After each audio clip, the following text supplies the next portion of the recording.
What's good, bro? Hey, what's good? Get in. Hey, what's up? It's 180 for a zip. All right, it's good. This a new car or something? Yeah, it's pretty decent, right? Infiniti Q60 Red Sport 400. Yeah, it is really nice. I'm surprised you got this one and not something of a similar class. BMW M440, those are nice, but this has more horsepower than that and an Audi S5. That's why I got this. You just didn't get approved, huh? No.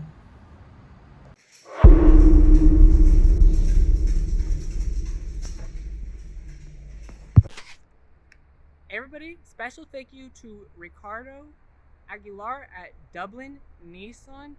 You guys, they're so nice here and they're really honest. I remember I talked with one of the salespeople and he's pretty honest with me about some stuff, pretty random. But everybody come check their inventory out. They got a good selection of inventory and honestly I really like this dealership. So thank you so much to Ricardo Aguilar for letting me review the Infiniti Q60 Red Sport 400. What's up, you guys? Today we got the Infiniti Q60 Red Sport 400. Now, what even is that? This is basically the sport version of the Infiniti Q60, which is the coupe version of the Infiniti Q50. Now, honestly, you really don't be seeing these on the road.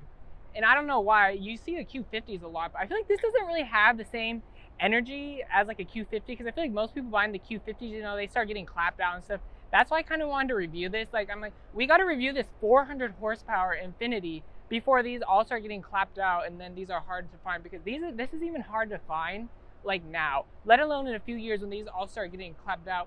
And honestly, I think this is one of the best modern Infinitis that has been made.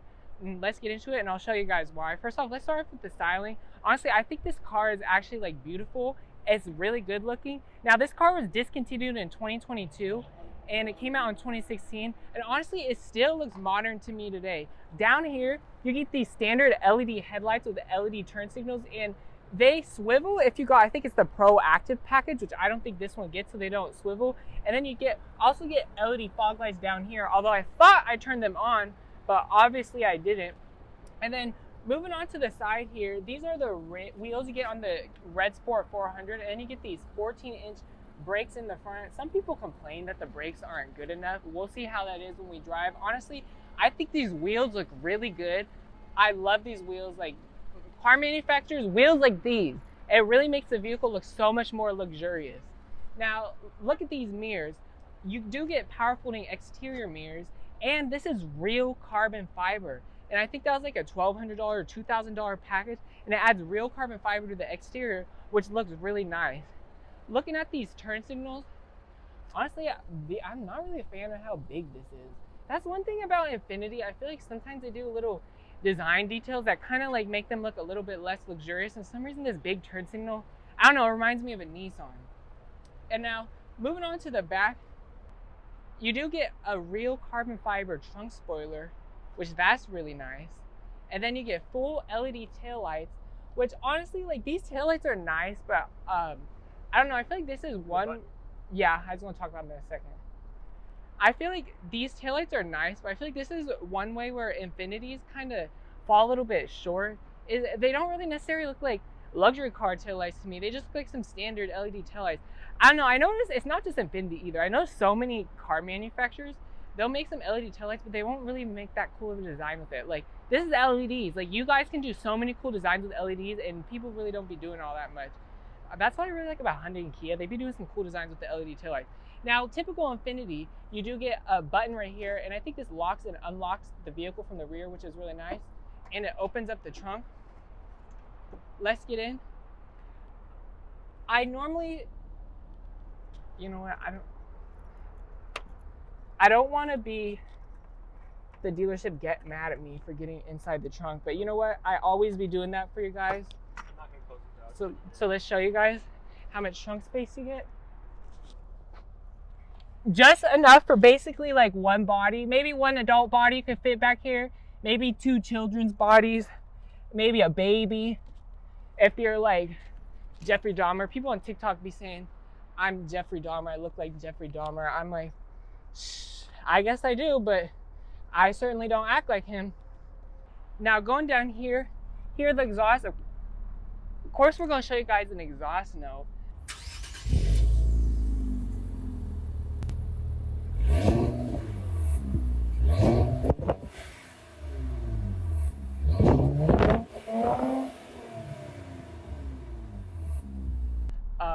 I really like all these holes you get right here. Do you guys see all the holes you get on the inside? Honestly, this is a really nice looking exhaust. I love the design of it.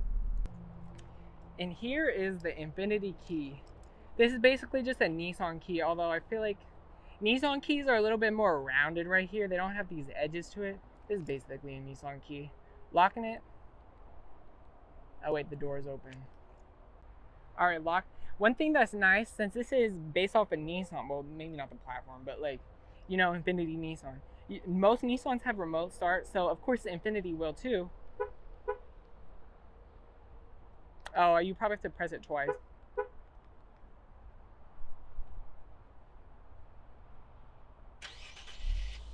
Took a little bit of a while, but that's all right. And when you start it up, you do hear a little bit of a nice exhaust growl. It's nice, but you know, if you're coming from a G series vehicle, it really isn't nice. Let's shut it off though, so we can show you guys the door handle. This is a typical Nissan part right here with the keyless entry. Although I don't mind that because, you know, so many other luxury cars be sharing parts with the non-luxury counterparts, so it's okay. At least you get touch sensitive on the back, which is really nice. I actually wasn't expecting that. I thought that you would have to press it to unlock it, but no. You just touch the back like that, and when you open it, you get frameless windows. It's a coupe, and the window pops down just a little bit. Let's get inside, you guys, and show you what you get inside. First off, since this is the Red Sport 400, you get these beautiful red semi-aniline leather seats, which I think semi-aniline is a step below Napa leather, but it's definitely better than normal leather. Now let's talk about these seats. 8-way power driver's seat with 2-way power lumbar, and then adjustable side support, so these bolsters move back and forth. You can only get that on the driver's side. And you also get driver's seat memory. You could get passenger seat memory as an option. I think if you got, it was like the proactive package or like the essentials package or something, and that threw in a few other little features. This one doesn't have it because it doesn't have the passenger seat memory. One thing I don't like though is you don't get any 4-way power lumbar for the driver's seat. And honestly, this is a luxury vehicle. I really think it needs to have that, considering a Honda Accord has that. Although I think for the new model year of the Honda Accord, they removed it. Honestly though, these seats are comfy, but they're not as comfy as a Nissan Altima seat, which actually really surprised me. But I guess not, because this is supposed to be a little bit more sporty vehicle. Now, let's go through the interior. Ooh, it's pretty quiet in here now that we shut the door. Let's start, we'll start the vehicle in a second. Let's talk about the door panels. Honestly, this is pretty nice. I feel like the Infiniti Q50, which is the sedan version of this car, one thing that really looks dated is the interior, and mostly with the dashboard and door panels. These are basically Infiniti Q50 door panels. However, I think they did a little bit better with the design with the grab handle right here, and then the Bose Performance Series 13 speaker sound system with the metal speaker covers right there. Honestly, I don't think this interior looks that much dated. I think the door panels look nice, and you do get window switches that I don't think they're Nissan ones. If they are, they have little metal pieces on them that make it just seem a little bit more high quality than a Nissan window switch, so I ain't mad at that. You do get power folding mirrors, and these switches actually are nice to press. They feel pretty high quality. This is leather up here, leather, leather, leather, lots of leather. This carbon fiber, I'm not sure if it's real. I think it is. If it's not, I'm not mad at it. This has a carbon fiber package, which adds a carbon fiber to the exterior. This might be real carbon fiber in the interior. I'll have to double check. If it's not, it still feels pretty nice. We're obviously going to start the car because it's hot as fuck. Mm-hmm. Jaden's calling you, by the way. I'm not answering that. Okay. Sorry, Jaden. Busy. I feel like you're gonna film that or just take it out. Anyway. Maybe. When you start it, it has a typical Nissan beep, which I really don't like because the same beep you get on a Versa. And then, like, it sounds like my grandma's microwave. I'm not even kidding. Let's talk about the rest of the interior, though. Down here, you do get some nice leatherette right here. Obviously, 2 cup holders. More of that carbon fiber. And then if you toggle this switch right here, it goes through the drive modes right there. And you actually get a lot of drive modes. I think this is the all-wheel drive model. That's why we have snow mode. Let me check on here. Oh, it's rear-wheel drive. Snow mode in a rear-wheel drive vehicle? That's kind of weird. Going up, though, I really like how you get Sport Plus and Personal mode. I don't really know how to change the settings. I don't know what you could do with Personal mode. Looking at the infotainment, though, This, all you could do with the top part is the navigation. People complain so much about this infotainment. Honestly, I really don't mind it, actually. Like, I was surprised. It's not really hard to use. You can control the navigation up here with this control pad, and then you also can control the navigation up there with this button on the steering wheel right here. It's kind of interesting. And this is also a touchscreen. So you have tons of way to control the navigation. Down here, this basically controls everything else. Honestly, I don't really have much to say about it. It's snappy enough. It's not really confusing, but there's not really much features to go through in the infotainment system. But the way people complain about the Infiniti infotainment system, you would swear that it was sent from hell. But like, no, it's fine. Like, I really don't mind it. Literally a Ford, I would choose this infotainment system any day over a Ford infotainment system. And now if you're looking down here, you get this heated seat button. You're thinking one level heated seats. Well, actually, if you keep pressing it, it goes from low, medium to high, and then to auto. So it's not actually one level heated seat, which I thought. One thing I really don't like, though, no cooled seats. It's literally unacceptable. This is a luxury vehicle. This is literally $48,000 used. It's not even brand new, and you don't even have cooled seats. And then you could get cooled seats in a Nissan Maxima. Infiniti, why are you not giving us cooled seats in an Infiniti when you could get it in a Nissan Maxima? I really don't even understand that. Let's talk about the sound system, though. The Bose Performance Series 13 speaker sound system. You get two metal speaker covers, one right here, and then one up there, and it feels really nice when you rub your fingers on it. And honestly, this Bose 13 speaker sound system, it sounds pretty good. It has good quality sound. It has decent amounts of bass, but I don't know. I feel like it's not blowing me out of the water or anything. It's not like, oh, this sound system sucks. Like, if this was my car, I would totally love the sound system. It really just, I feel like it just reminds me of most modern Bose sound systems, like something from like a Mazda or a Hyundai. It's pretty good, but that's really about it. When we put it in reverse, you get a 360-degree camera, which this is actually kind of bad quality camera, but that's okay. And then you get parking sensors, front and the rear. Oh, wait. I also forgot to mention, when you put it in reverse, do you guys see the mirrors right there? They tilt down. And it does it on the driver's side too, not just on the passenger side. So talking about the steering wheel, going through the menus right here, you have to use this button to go through the center screen right here. And there's really not much to say about this. I like these gauges. A lot of people feel like these gauges are dated. They kind of are, but honestly, I like analog gauges way more than digital gauges, so I ain't even mad at it. The only thing I don't like is you don't have a digital speedometer in the middle. But one thing that's cool is you can press this button, and you can easily turn on and off your driving assistance. And that's something that Infiniti drivers, they're going to be doing because they be cutting up in traffic, and they can't be bothered to be flipping through the infotainment system to turn the settings off. So that's pretty nice. And then these paddle shifters, there's some plastic. Honestly, I would like a nicer material for the paddle shifter. The steering wheel, it's not the nicest quality leather. Honestly, I've been in a bunch of brand new Mazdas, and they seem like they have a way nicer quality steering wheel leather, but that's okay. And I'm looking around for the heated steering wheel button, and I don't see one, which honestly, if this doesn't have a heated steering wheel, that's kind of unacceptable too. Blank button down there, but at least you could turn your traction control off just like that. Oh, currently unavailable. Don't even know why.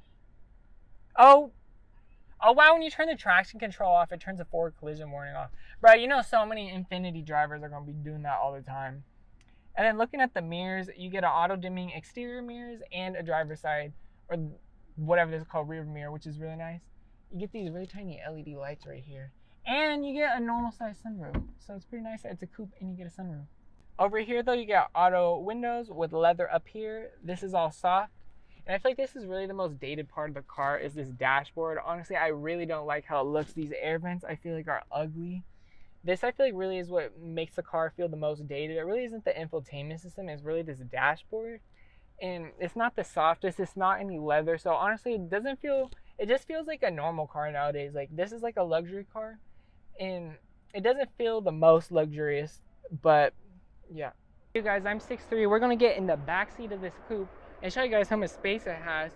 First off, you gotta pull this lever forward, and when you press this button, it moves the seat forward electronically. And what's really nice is when you get in the car and you move the seat back, you press the seat button and it'll remember where you were sitting. So let's get in. Look at I-63, although I'm skinny as hell.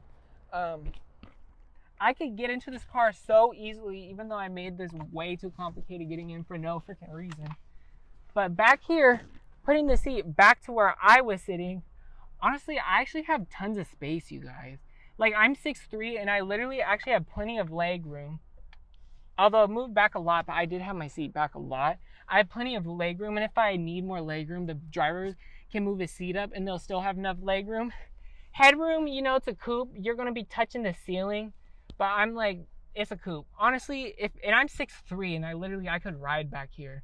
So I feel like most anyone would be fine riding back here. But what backseat features do you get? Back here, air vents, nope, you don't get them, but I don't really expect that. I really like this semi-aniline leather. 2 cup holders right here, and this is all soft right here, no scratchy materials. I'm surprised there's no little speakers on the side. Honestly though, this back seat, it has enough space and I really like it. Oh, and you get a power adjustable steering column, which I didn't notice until just now. Which this was part of a package. I forgot which package it is though. All right, let's talk about what's powering this beast of an engine.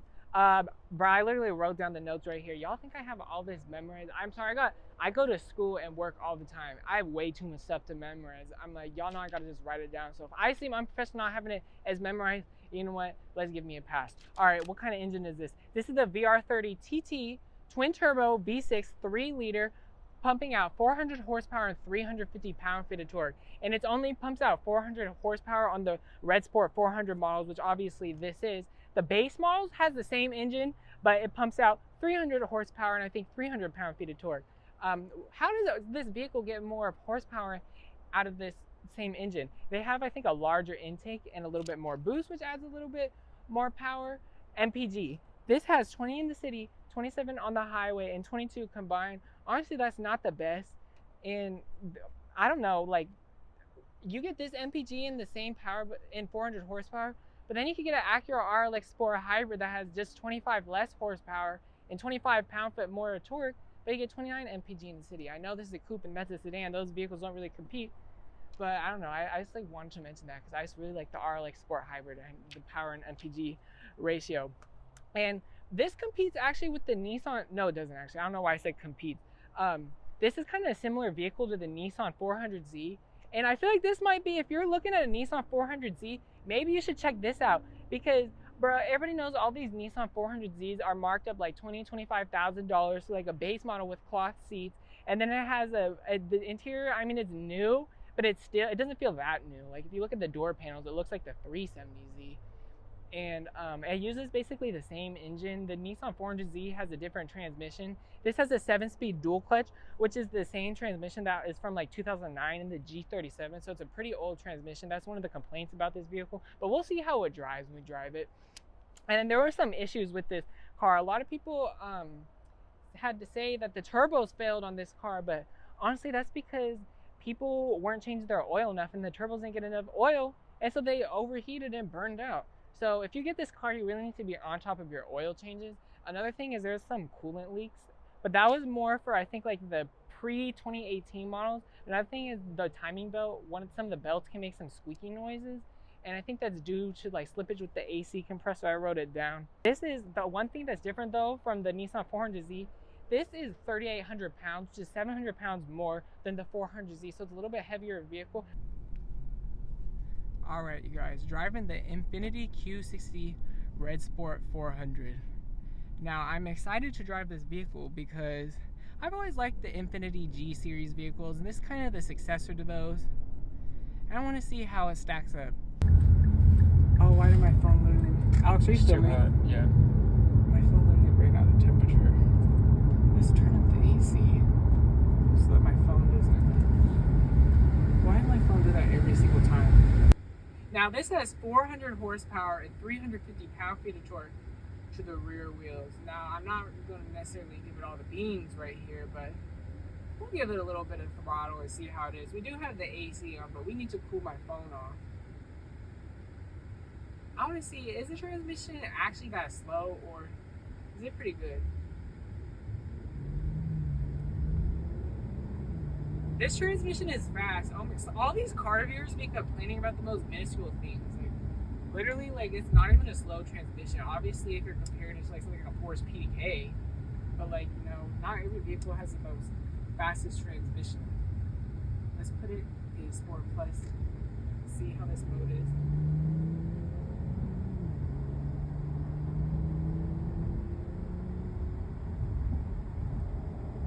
Yeah, you do feel a nice, good amount of power, and I barely pressed the throttle there. And you felt a decent amount of power, and I really like the exhaust note.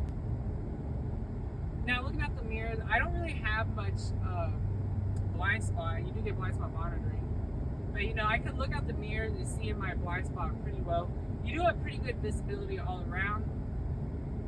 Now, let's change lanes and give it a little bit of throttle. As soon as this car gets away from us, we don't want it to come flying across the mirror. Wow. Wow, that we have the AC blasting and it puts you right in the seat a little bit. This feels really good. I love the power in this. Now, one thing I don't like is how it doesn't have a digital speedometer in the middle, and there's no option for a heads-up display. Those are two little complaints, but you know, that doesn't mean like I would get, oh, don't buy this vehicle just because it doesn't have a heads-up display and a digital speedometer. That's just two little nitpicks. Now we can feel a little bit of the steering on a road like this, and just from that little part. I mean, I'm not going to like feel all the steering from just that little bit of turn, but I notice it's a little bit numb, but it doesn't really bother me. It just feels smooth. Yeah, it is a little bit of numb steering, but it's really smooth. So if that, you might like that. I feel like this car really excels for people who just want like a cruiser and who like a coupe. You know, this compares, I guess, with like an M440i and an Audi S5. And I haven't really driven those, but this has more horsepower than both of those. And this is a little bit cheaper than those. This is $48,000 used. Most of these you could find in like the $40,000 range to like the $50,000 range. I feel like you can find a few S5s and M440i's in that range, although they might be a little bit older with a few more miles. And most of those, you can't even get cooled seats in the M440i. In the Audi S5, you have those. That's like more of a rare option. So this doesn't have cooled seats, but like those are kind of like, you don't really get cooled seats in those either. Honestly, I feel like where this vehicle really excels is on the used market. Once these dip into the $30,000 range, I feel like this is like a really good vehicle to buy. And you know, this is a 2022. It's only 1 year old. They're still pretty modern. You know, this vehicle came out, I think, in 2016. But I feel like it doesn't really feel, the only way it feels dated to me is like this dashboard. And I don't mind this infotainment system. So many people always talk smack about Infiniti's infotainment system, but I actually like it. I've been in a lot of cars with a lot worse infotainment systems. Another thing is a 7-speed dual clutch. It seems quick shifting, and around town it's really smooth. Too bad we have all this traffic. Everybody watches like, oh, watching him drive in traffic. I'm like, y'all want me to be a Infiniti G35 and cut up? No, I'm just kidding. I'm not doing that. I'm not driving crazy. I really want to test out the handling, but honestly, there's not many good roads around here. Most of the roads are just flat and straight. So, you know, I can't really like show you guys like the handling like I would if I was doing this review and over. Oh, not. But in this dual clutch, this is good around town. I've driven some dual clutches where they're terrible around town. Ford. Nah, this is like, this feels almost like a regular automatic around town. It's super smooth and it doesn't feel jerky at all. Now, talking about the brakes, honestly, this is not our car, so this is the dealership car, and it only has 9,000 miles, and like, so we're not gonna be stomping on the brakes, you know, pressing them really hard, because this isn't our car, and I'm not gonna be disrespectful like that to the vehicle in the dealership, because they were being nice and letting me review this vehicle. So why would I be doing that? So unfortunately, you guys, I can't tell you how hard the brakes are, you know, driving it in performance driving. I can't really show you guys like a good 0 to 60 because look at all this traffic. Oh yeah, let me just do 0 to 60 and rear end everybody in front of me. But like the brakes are smooth. Some people, I see some people on the Infiniti forums complaining about the brakes. Honestly, I don't know, I haven't really got a good feel for them to notice any complaints. They just said they're not. Oh, you know what? I'm stopping at this yellow light. Now we could do a good 0 to 60 once it turns green. These seats are pretty comfortable. I'd expect them to be comfortable. Nissan prides themselves on their seat with their zero gravity seats, and I would expect the Infiniti luxury, Nissan's luxury brand, I would expect them to be no different. And this is pretty comfortable. Oops, somebody running the red light.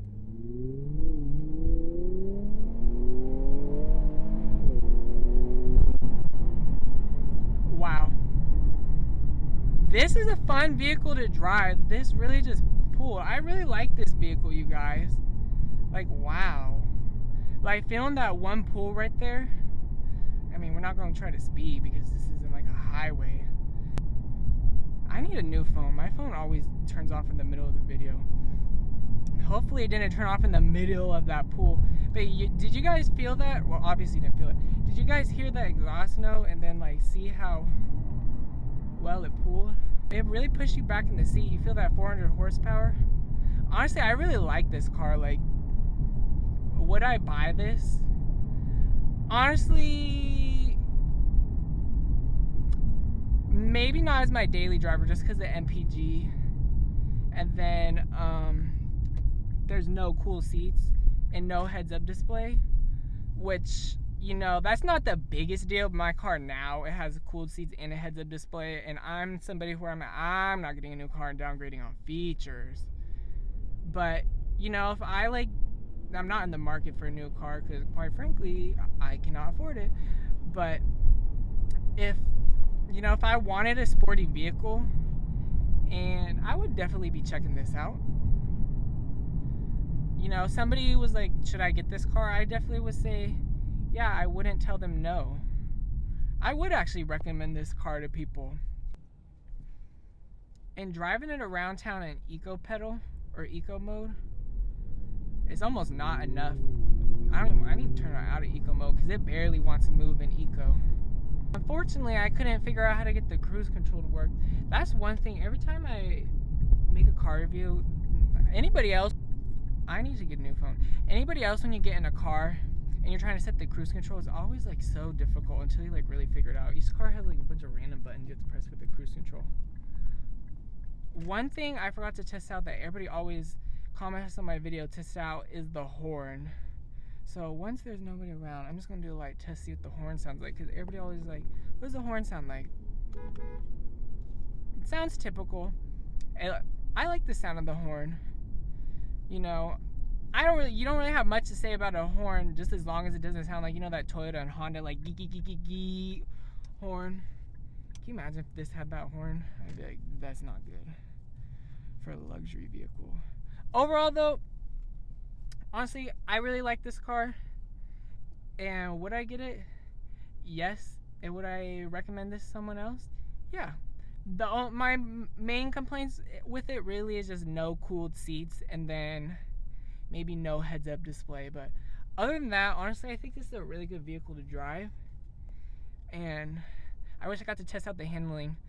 But there's not really much roads around here to really show that. So, you know, maybe you could watch.